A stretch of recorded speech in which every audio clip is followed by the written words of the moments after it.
Hey, to connect JBL Go 4 with any iPhone or iPad, all you have to do is just to turn on the speaker by clicking once on the power button, and now you have to click once on this Bluetooth button to enter for the pairing mode. Now this indicator starts blinking and also it starts making the sound. And next, we have to go into the settings on our iOS device, go for the Bluetooth, turn it on by clicking on this switcher, and now we can find the JBL Go 4 on other devices list. So we have to select this speaker.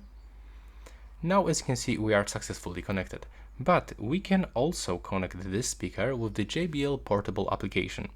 So all you have to do is just to go into the App Store, then click on the search in the right bottom corner, and you have to input this phrase, JBL portable. Now you can find this application right here, so all you have to do is just to click on this get button, and after a few moments you will be able to download it and open this application, and after accepting few permissions you will be connected automatically because we previously connected this speaker by the standard Bluetooth settings. And that's all for this video. Right now please subscribe to my channel.